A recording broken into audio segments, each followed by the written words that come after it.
I guess welcome back. ഇന്ന് date April 11, സമയം ഏകദേശം 9:24 ആയിട്ടുണ്ട്. ബാങ്ക് നിഫ്റ്റി ഇന്ന് ഓപ്പൺ ചെയ്തത് കഴിഞ്ഞ ദിവസത്തെ ഈ ഒരു റെസിസ്റ്റൻസ് സോണിൻ്റെ മുകളിലായിട്ടാണ്. ഞാൻ എക്സ്പെക്റ്റ് ചെയ്യുന്നത് ഒരു പുൾ ബാക്ക് എടുത്ത് മേ ബി അപ്സൈഡിലോട്ട് മൂവ്മെൻറ്റ് ചെയ്യാനുള്ള സാധ്യതകൾ ഉണ്ട് എന്നുള്ളതാണ്. അതുകൊണ്ട് തന്നെ മാർക്കറ്റിൽ എനിക്കൊരു ബുള്ളിഷ് വ്യൂ ആണുള്ളത്. സോ ഞാനിവിടെ ഒരു ട്രേഡ് പ്ലാൻ ചെയ്യുന്നത് കോൾ ഓപ്ഷനിലാണ്. വളരെ സിമ്പിൾ ആയിട്ടുള്ള ഒരു ലോജിക്കിലാണ് ഇന്ന് ഈ ഒരു ട്രേഡ് പ്ലാൻ ചെയ്യുന്നത്. ഓൾസോ ഗ്ലോബലി ഒരു പോസിറ്റീവ് മാർക്കറ്റ് ഉണ്ട്. കഴിഞ്ഞ ദിവസം US മാർക്കറ്റൊക്കെ പോസിറ്റീവിലാണ് ക്ലോസ് ചെയ്തിരിക്കുന്നത്. ആൻഡ് യെസ്, ജസ്റ്റ് വൺ ലോട്ട് ഒരു പ്യൂർലി എഡ്യൂക്കേഷണൽ പർപ്പസിന് വേണ്ടി മാത്രം ഓർഡർ എക്സിക്യൂട്ട് ആയിട്ടുണ്ട്.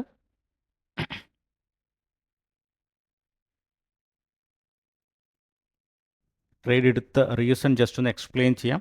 നേരത്തെ പറഞ്ഞ പോലെ തന്നെ വളരെ സിമ്പിളായിട്ടുള്ള ഒരു ലോജിക്കാണ് ഈ ഒരു ട്രേഡിന് ഞാൻ എടുത്തിരിക്കുന്നത്. വലിയ കൂടുതൽ കോംപ്ലിക്കേറ്റഡ് ആയിട്ടുള്ള കാര്യങ്ങളൊന്നുമില്ല. ജസ്റ്റ് ചാർട്ടിൽ ജസ്റ്റ് ഒന്ന് എക്സ്പ്ലെയിൻ ചെയ്യാം. സോ മാർക്കറ്റ് ഇന്ന് ഓപ്പൺ ചെയ്തിരിക്കുന്നത് തന്നെ കഴിഞ്ഞ ദിവസത്തെ ആ ഒരു റെസിസ്റ്റൻസ് ലെവൽ, ഞാനിവിടെ ഡ്രോ ചെയ്തിരിക്കുന്ന ഈ ഒരു റെസിസ്റ്റൻസ് ലെവൽ, റൈറ്റ്, അതിൻ്റെ ഫസ്റ്റ് ടൈം ഇവിടെ റെസിസ്റ്റൻസ് എടുത്തതായിട്ട് കാണാൻ വേണ്ടി പറ്റും. റൈറ്റ്, സ്ട്രോങ് ആയിട്ടൊരു സെല്ലിംഗ് നടന്നു. വീണ്ടും അതേ ലൊക്കേഷനിൽ തന്നെ നമുക്ക് വീണ്ടും അവിടെ നിന്നൊരു സെല്ലിംഗ് നടന്നു. അപ്പോൾ ഒരു സ്ട്രോങ് റെസിസ്റ്റൻസ് ലെവലാണ്. അപ്പോൾ ഇന്ന് മാർക്കറ്റ് ഓപ്പൺ ചെയ്ത് കഴിഞ്ഞ് ആ ഒരു ലെവൽ ജസ്റ്റ് ബ്രേക്ക് ഔട്ട് നടത്തിയായിട്ട് കാണാം. അതിനുശേഷം ആ ഒരു ലെവലിൻ്റെ മുകളിൽ സസ്റ്റെയിൻ ചെയ്ത സമയത്താണ് ഞാനൊരു ട്രേഡ് എടുത്തിരുന്നത്. മാർക്കറ്റ് ഓപ്പൺ ചെയ്ത് ഒരു 10 മിനിറ്റ് അതിന് മുകളിൽ ട്രേഡ് നടന്നതിന് ശേഷം. ഓക്കെ, സോ എക്സ്പെക്റ്റ് ചെയ്യുന്നത് ഒരു അപ്സൈഡ് മൂവ്മെൻ്റ് ആണ്. ഞാൻ എൻ്റെ സ്റ്റോപ്പ് ലോസ് വെക്കുന്നത് ഇന്നത്തെ ഡേ ലോയിൻ്റെ താഴെയാണ്. ഇതിൻ്റെ താഴെ സ്റ്റോപ്പ് ലോസ് വെക്കാൻ പ്ലാൻ ചെയ്യുന്നു. അപ്പോൾ മേ ബി ആ ഒരു റെസിസ്റ്റൻസ് ലെവലിലോട്ട് ഒരു പുൾ ബാക്ക് കൂടി വരാനുള്ള സാധ്യതകളുണ്ട്. സോ എനിവേ വെയിറ്റ് ചെയ്ത് നോക്കാം. അപ്പോൾ എന്തായാലും അപ്ഡേറ്റ് ചെയ്യാം. ട്രേഡ് എടുത്തിട്ടുണ്ട്. നെക്സ്റ്റ് ഇനിയൊക്കെ മാർക്കറ്റിൻ്റെ മുകളിലാണ്. മാർക്കറ്റ് താഴോട്ട് പോയാലും ശരി, മുകളിലോട്ട് പോയാലും ശരി, നമ്മൾ ഡിസിപ്ലിനോട് കൂടെ ഫോളോ ചെയ്യുക നമ്മുടെ റൂൾസ്. അപ്പോൾ എന്തായാലും ഞാൻ അപ്ഡേറ്റ് ചെയ്യാം. ഓക്കെ കേസ്, അപ്പം ഞാൻ എക്സ്പെക്റ്റ് ചെയ്ത പോലെ അപ്സൈഡിലോട്ട് ബാങ്ക് നിഫ്റ്റി മൂവ്മെൻറ്റ് നടത്തിയിട്ടുണ്ട്. ചെറിയൊരു പ്രോഫിറ്റ് ഇപ്പോൾ റണ്ണിങ്ങിലാണ്. അപ്പം ജസ്റ്റ് ഞാൻ എടുത്തു കഴിഞ്ഞിട്ട് ഞാൻ ഇവിടെ നിന്നാണ് എൻട്രി എടുത്തത്. അത് കഴിഞ്ഞ് ഒന്നുകൂടി താഴോട്ട് ബാങ്ക് നിഫ്റ്റി വന്നിരുന്നു. അപ്പം ഞാൻ നേരത്തെ പറഞ്ഞ പോലെ തന്നെ ഒന്ന് വെയിറ്റ് ചെയ്തിരുന്നെങ്കിൽ കുറച്ചുകൂടി ഡിസ്കൗണ്ട് പ്രൈസിൽ കിട്ടിയിരുന്നേനെ. ബട്ട് എനിവേ അത് കഴിഞ്ഞിട്ട് ഇപ്പം പ്രോഫിറ്റ് ബാങ്ക് നിഫ്റ്റി തന്നിട്ടുണ്ട്.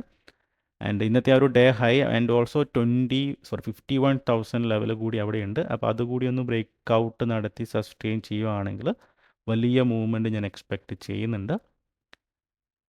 കാരണം കഴിഞ്ഞ ദിവസങ്ങളിലൊക്കെ മാർക്കറ്റ് നെഗറ്റീവ് ആയതുകൊണ്ട് തന്നെ 51,000 എന്ന് പറഞ്ഞിട്ടുണ്ടെങ്കിൽ പല സെല്ലേഴ്സിൻ്റെയും ഓപ്ഷൻ റൈറ്റ് ചെയ്തിരിക്കുന്ന ആൾക്കാരൊക്കെ സ്റ്റോപ്പ് ലോസ് അതിൻ്റെ മുകളിലായിരിക്കും ഉണ്ടായിരിക്കും. അപ്പോൾ അതിൻ്റെ മുകളിൽ ഒന്ന് വളരെ സ്ട്രോങ് ആയിട്ട് ബ്രേക്ക് ഔട്ട് നടക്കുന്ന സമയത്ത് വലിയൊരു അപ്സൈഡ് മൂവ്മെൻറ്റ് ഞാൻ എക്സ്പെക്റ്റ് ചെയ്യുന്നുണ്ട്. അപ്പോൾ എന്തായാലും അപ്ഡേറ്റ് ചെയ്യാം. ഓക്കെ ഗീസ്, ബാങ്ക് നിഫ്റ്റി നോക്കുവാണെങ്കിൽ ഒരു അപ്സൈഡ് ബ്രേക്ക് ഔട്ട് നടത്തി സ്റ്റിൽ പിന്നെ വീണ്ടും ഞാൻ എവിടെയാണോ ട്രേഡ് എടുത്തത് അതേ ലൊക്കേഷനിലാണ് ഇപ്പോൾ ട്രേഡ് നടന്നുകൊണ്ടിരിക്കുന്നത്. ജസ്റ്റ് 51,000 ലെവൽ ഞാൻ വിചാരിച്ചു ബ്രേക്ക് ഔട്ട് നടത്തി ഒരു അറ്റ്ലീസ്റ്റ് ഒരു നല്ലൊരു മൊമെൻറ്റം തരുമെന്നുള്ളത്. ബട്ട് സ്റ്റിൽ സ്ട്രഗിളാണ് ചെയ്തത്. വളരെയധികം വീക്ക്നെസ് അവിടെ കണ്ടിട്ടുണ്ട്. ഓൾസോ പ്രോഫിറ്റ് ബുക്ക് ചെയ്യാൻ ഒരു ചാൻസ് തന്നിരുന്നു. ബട്ട് അത് സസ്റ്റെയിൻ ചെയ്തില്ല. ഒരു ക്വിക്ക് മൂവ്മെൻ്റ് ആയിരുന്നു. അതുകൊണ്ട് തന്നെ അത് കറക്റ്റായിട്ട് യൂസ് ചെയ്യാൻ പറ്റിയിട്ടുണ്ടായിരുന്നില്ല. അപ്പോൾ എന്തായാലും സ്റ്റോപ്പ് ലോസ് അല്ലെങ്കിൽ ടാർഗറ്റ് എന്ന രീതിയിലാണ് ഇതുവരെ ഞാൻ വെയിറ്റ് ചെയ്യുന്നത്. ഞാൻ കോൺഫിഡൻ്റ് ആണ് ഈ ഒരു ട്രേഡിൽ. അപ്പം ചെറിയൊരു പ്രോഫിറ്റ് ബ്രേക്കിങ്ങിലാണ് ഇപ്പോൾ ട്രേഡ് നടന്നുകൊണ്ടിരിക്കുന്നത്. വെയിറ്റ് ചെയ്യാം. ഞാൻ ലോസ് ബുക്ക് ചെയ്യാൻ പ്ലാൻ ചെയ്തത് അറ്റ്ലീസ്റ്റ് ഈ ഒരു സിംഗിളോ ഏറ്റവും ലേറ്റസ്റ്റ് ആയിട്ടുള്ള സിംഗിൾ ലോയിൻ്റെ താഴോട്ട് വരുവാണെങ്കിൽ ലോസ് ബുക്ക് ചെയ്യാമെന്ന് വിചാരിക്കുന്നു. സോ വെയിറ്റ് ചെയ്യാം. ഓക്കെ കേസ്, അപ്പം എൻ്റെ ട്രേഡിൽ നിന്ന് എക്സിറ്റ് ചെയ്യാനുള്ള ടൈം ആയിട്ടുണ്ട്. ലോസ് നിയർലി ഒരു 70 പോയിൻ്റൊക്കെ അടുത്ത് വന്നിട്ടുണ്ട്. ആൻഡ് ഓൾസോ ആ ഒരു സ്ട്രക്ചർ ഓൾസോ ചേഞ്ച് ചെയ്ത് വന്നിട്ടുണ്ട്. ഒരു സൈഡ് വേസ് മാർക്കറ്റ് എന്ന രീതിയിലാണ് വന്നിരിക്കുന്നത്. ഒരു ക്ലാരിറ്റി ഇല്ല. ഒരു ടഫ് ട്രേഡാണ് ഇന്ന് ഞാൻ എടുത്തിരിക്കുന്നത്. ഓൾസോ പ്രീമിയത്തിൽ നല്ല രീതിയിലുള്ള മെൽറ്റിംഗ് കോൾ ഓപ്ഷനിൽ വന്നിട്ടുണ്ട്. അപ്പോൾ വെയിറ്റ് ചെയ്യുന്നില്ല ഇനി. ആൻഡ് എൻ്റെ ലോസ് ഞാനിവിടെ ബുക്ക് ചെയ്യുവാണ്. റൈറ്റ്, ആ ഒരു ലോസ് ലിമിറ്റ് അവിടെ എത്തിയിട്ടുണ്ട്. സോ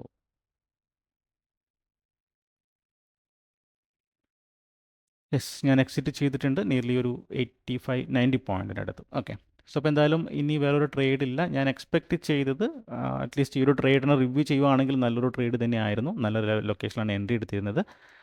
ഒരു തവണ മാർക്കറ്റ് എനിക്ക് പ്രോഫിറ്റ് ബുക്ക് ചെയ്യാനുള്ള ഒരു ചാൻസ് തന്നിരുന്നു. ബട്ട് അതെനിക്ക് കറക്റ്റായിട്ട് യൂസ് ചെയ്യാൻ വേണ്ടി പറ്റിയില്ല. ഈ ഒരു പോയിന്റിൽ അത് സസ്റ്റെയിൻ ചെയ്തില്ല. വളരെ ക്വിക്കായിട്ട് അവിടെ നിന്ന് റിവേഴ്സിൽ വന്നു. സോ നിയർലി എനിക്കൊരു 80 പോയിൻ്റൊക്കെ അടുത്ത് പ്രോഫിറ്റ് തന്നിരുന്നു. ബട്ട് ഞാൻ കുറച്ചുകൂടി വെയിറ്റ് ചെയ്തിരുന്ന ഒരു മൊമെൻറ്റത്തിന് വേണ്ടി. അവിടെ നിന്ന് റിവേഴ്സിൽ വന്നു.